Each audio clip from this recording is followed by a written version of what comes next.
Dans un monde où tout semble s'accélérer, la gestion du temps est devenue l'un des défis les plus complexes à relever. L'un des grands problèmes de la gestion du temps réside dans la perception du temps lui-même. Malgré l'énorme quantité de tâches que l'on accomplit au quotidien, il arrive souvent qu'on ressente un manque de temps. L'un des premiers effets d'une mauvaise gestion du temps est le stress. Lorsque les tâches s'empilent et que les échéances se rapprochent, un sentiment d'anxiété peut envahir. Cette pression constante peut entraîner une baisse de la productivité car le stress bloque souvent la concentration et la créativité. Sur le plan personnel, un emploi du temps trop chargé peut également nuire aux relations sociales et à la qualité de vie. Voici entre autres quelques approches pour mieux gérer son temps. La planification, le lâcher-prise et la délégation. La planification est l'un des outils les plus puissants pour organiser sa journée. Toutes les tâches n'ont pas la même importance. Il est essentiel de déterminer ce qui mérite une attention immédiate et ce qui peut être repoussé ou supprimé. Une autre clé de la gestion du temps est d'accepter que l'on ne peut pas tout faire soi-même. Savoir déléguer certaines tâches, que ce soit au travail ou à la maison, permet de libérer du temps pour les activités les plus significatives. La gestion du temps est proportionnelle à ce qu'on fait. Donc, si vous êtes cultivateur, c'est dans la proportion que vous définissez votre temps. Le temps au quotidien, c'est selon ta préoccupation. Vraiment, le quotidien, c'est une préoccupation. Quand tu sais que c'est un matin d'Afrique qu'on est levé, donc, on planifie ce qu'on sait faire ou ce qu'on va faire ce jour-là. On ne va pas toucher ici et toucher par là. Ce qui n'a pas... En fait, c'est un programme. C'est un programme que tu dois établir, que tu dois ériger de ce que tu peux faire au quotidien. La gestion du temps est une compétence essentielle dans un monde où la surcharge d'informations et les impératifs de la vie quotidienne ne cessent d'augmenter. Apprendre à mieux gérer son temps permet non seulement de mieux répondre aux exigences extérieures, mais aussi de préserver son bien-être intérieur. Car en fin de compte, le véritable luxe n'est pas d'avoir du temps, mais de savoir en faire bon usage.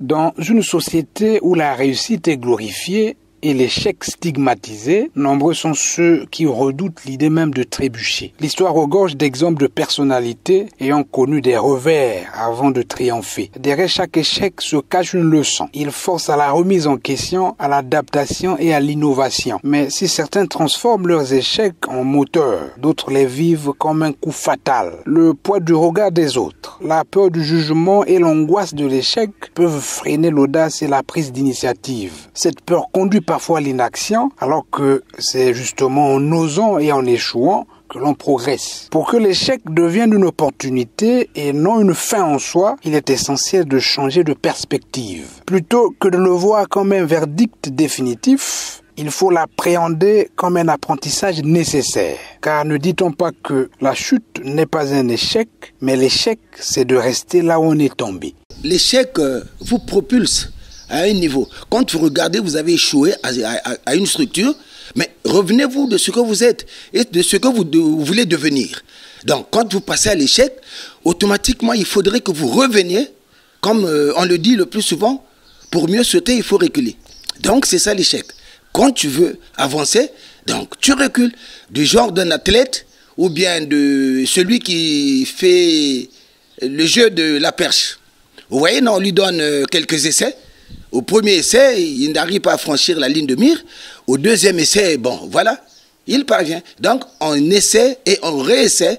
Et voilà, vous arrivez à parvenir à ce que vous voulez.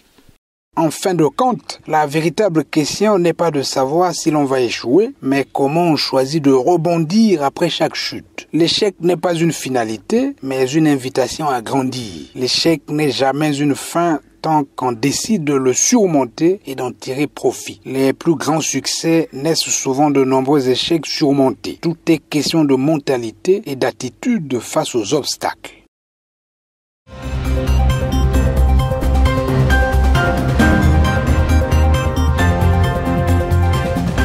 Le tabac, originaire des Amériques, est une plante herbacée du genre botanique Nicotiana de la famille des Solanacées, qui est cultivée par ses grandes feuilles dont on extrait le tabac à fumer, prisé ou à chiquer. Cependant, la consommation du tabac est un problème de santé publique majeur dans le monde. La plupart des gens ne regardent que les risques à long terme et pensent que les effets néfastes du tabac n'apparaissent qu'après quelques années. Mais de nombreuses conséquences sanitaires peuvent se manifester assez rapidement. Le tabagisme est la première cause de mortalité héritable. Il réduit considérablement la qualité et l'espérance de vie des fumeurs, ainsi que leur entourage. Le danger vient de nombreuses substances chimiques présentes naturellement dans le tabac par les fabricants, comme le mercure, le goudron, l'acétone, l'arsénique, etc. Et celles-ci sont à l'origine du cancer du poumon, de lèvres, des AVC. La liste n'est pas exhaustive.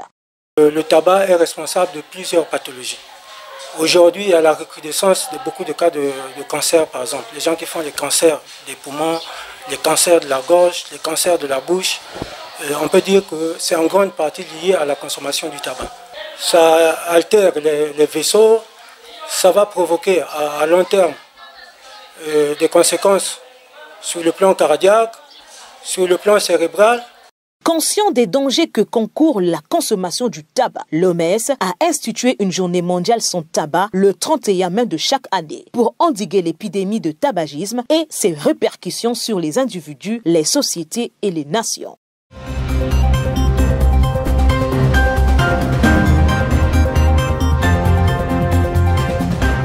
Celui qui a dit que la place de la femme est à la cuisine et qu'elle est faite que pour les petites besognes s'était trompé de ce qu'il n'a pas tenu compte des facultés de l'esprit entrepreneurial qui sommeille en cette diante féminine. Car il suffit d'entreprendre quelques enquêtes de société pour se rendre compte du génie créateur de la femme dans tous les domaines de la vie. Je suis dans l'organisation des événements depuis 1996 et depuis 29 ans, je ne me suis pas trop éloignée de l'organisation des événements. Je travaille dans la communication et le marketing depuis lors. Et voilà ce qui m'a fait tomber dans le Canal France International, qui est spécialisé dans l'information. Ce parcours élogieux qui se passe de tout commentaire est la preuve que les femmes n'ont pas l'intention de baisser les bras ni de manquer au rendez-vous de l'histoire.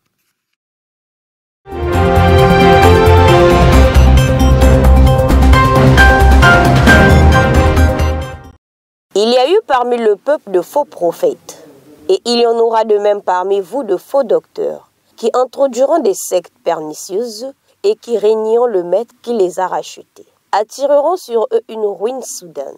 Plusieurs les suivront dans leur dissolution. Cette écriture se rapporte aux mises en garde faites à l'endroit des membres et membres confirmés par Guy-Émile Oufouas-Séchikouabo, grand maître de l'OPH, de ce que les faux enseignants, des lourds ravisseurs se sont introduits dans son association aux seules fins de tordre son enseignement, de mettre en péril sa doctrine, et nombreux sont ceux, des frères et sœurs, qui les ayant écoutés se sont égarés. Le frère Diana Amour, membre confirmé de l'OPH, prédicateur selon Guy-Émile Oufouas-Séchikouabo, section Mont Ararat de Brazzaville, prenant la parole au nom de l'officiante, n'a pas tari des conseils au peuple de Dieu. Pour contredire la fausseté, tu dois d'abord connaître Nzaba. Parce qu'on ne saurait contredire sans pourtant préalablement avoir une certaine connaissance. Mani, quand un frère ou une sœur donne un enseignement pareil que il n'y a que ça la courrier, que tout le fait bongo. Il y a que faux enseignant, bien faux enseignant fait. Maintenant, à ce moment-là, si toi tu n'es pas assidu, si tu mets ça devant enseignement, tu feras quoi? Il y a que ça aussi courrier, tout le fait bongo. Maintenant, à ce moment-là, âme perdue, ni ba conseil n'engame koua, ou bien il n'engame sadila. Non, Mani, à ce moment-là, le fautif, c'est qui?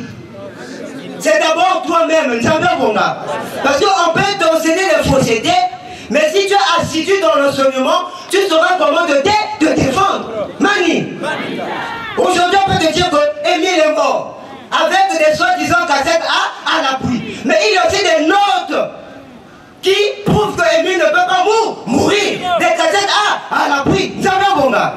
Vous ne faites pas un débat, mais il y a prouvé dans le monde que ce que tu me dis là, il y a enseignement.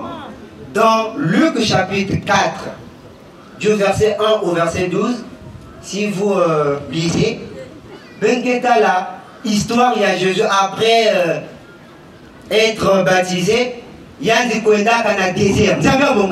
J'aime vraiment cette partie. Et après, il fut tenté. Il fut comment? Tenté. Par qui? Mais la conversation était passée comment? Il était écrit, il était dit, ainsi dit l'Éternel. Vous savez mon gars? Quand le diable dit, il était écrit. Jésus aussi dit, il était écrit. Le diable dit, il était écrit. Jésus dit, il était écrit. Écrit, très bien, maman. Écriture contre écriture. Parole contre parole. Mais est-ce que tu es capable, il y a vous défendre enseignement, parce que le maître dit, le membre est celui qui se soucie de sa formation spirituelle. Suis bien mon âne et jamais tu ne te perdras. Dixit Guy-Émile Foissé-Chikwabo. Une invite accompagnée d'une promesse. Question de préserver le peuple aux faux enseignants qui se sont infiltrés parmi les enfants de Dieu.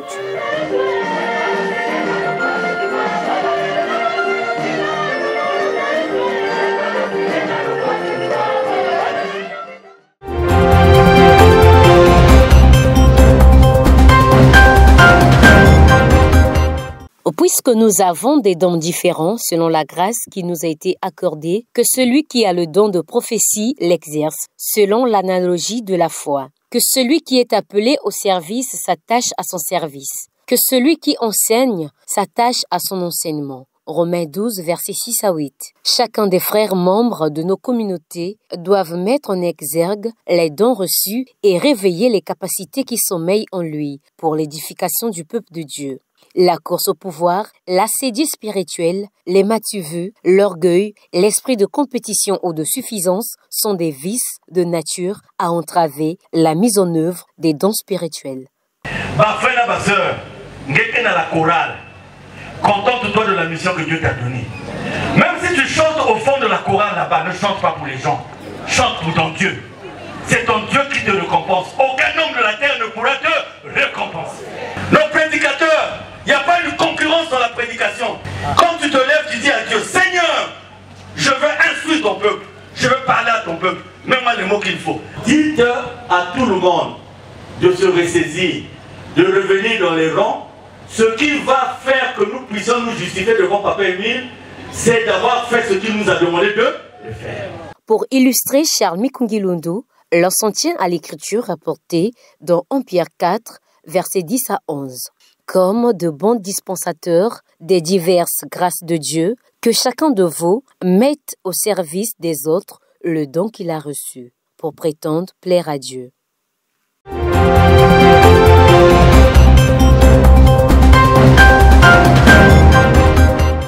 La vie par définition est un ensemble des événements qui remplissent l'existence d'une personne, ensemble d'actions réalisées par l'homme. Elle se résume à des choix, aussi diversifiés qu'ils soient. L'homme est libre de faire ce qui est bien ou ce qui est mal. Il en va de même de la spiritualité qui est liée à l'existence, à l'âme, à la conscience et mérite d'être respectée. La vie sexuelle débridée en milieu spirituel devient un fléau qui gagne du terrain. C'est ainsi que, lors de la célébration de la fête internationale de la jeunesse, en date du dimanche 17 novembre 2024, au siège interdépartemental de l'association Nuzolo Amour OPH, le Mont Ararat, le président adjoint du Bukopen Bukodek, frère Ténor Tacite Tombekende, a sensibilisé le peuple de Dieu sur les méfaits que peuvent engendrer la sexualité immorale en milieu spirituel. On va créer une fête de la jeunesse, on a fait des poèmes, on a fait des théâtres. Mais il faut qu'on applique ce qu'on dit. Je vois une jeune sœur qui est amie à une sœur, mais nous sommes avec son père, ici à Luso. Si toi es responsable d'une jeunesse, tu vas sortir avec une sœur, pendant que ta femme est là, tu fais le bagarre. Bon, quelle image tu donnes aux jeunes enfants qui arrivent dans ton département? Quelle image? La jeunesse, c'est la vie de demain. Mais c'est à nous, parents, d'éduquer nos enfants.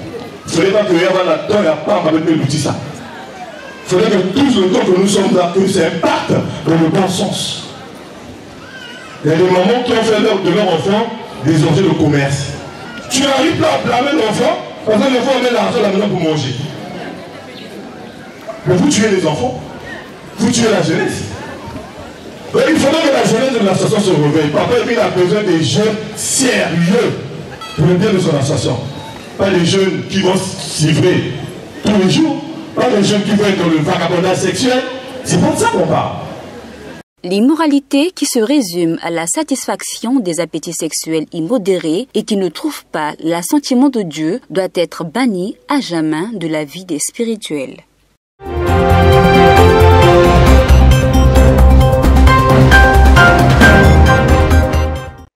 Note circulaire numéro 002 du 16 avril 1996. Le 20 mai 1992, l'Éternel Dieu, le Dieu d'Abraham, d'Isaac et de Jacob, a implanté en Afrique, au Congo notamment, et plus précisément à Monkarikari, un petit village de Kibossi, sa grande lumière, la lumière du monde entier. Et pour tous ceux qui aiment leur Dieu, qui les célèbrent, et place maudit en son honneur, pour tous ceux qui glorifient pour sa bienveillance et pour ses merveilles en faveur des humains, ces journées seront une occasion de redire une fois de plus les œuvres du Tout-Puissant avec des cris de joie, une occasion d'exalter de l'assemblée du peuple, de le louer sans cesse. En effet, le vrai croyant sait que l'Éternel est son Créateur et que c'est en lui qu'il met tout son espoir. Aussi doit-il se réjouir en lui et pousser des cris de joie, d'allégresse en son honneur. En ces jours mémorables, toute langue doit donc rendre hommage au Dieu d'Abraham, d'Isaac et de Jacob pour les merveilles qu'il a réalisées pour l'humanité entière.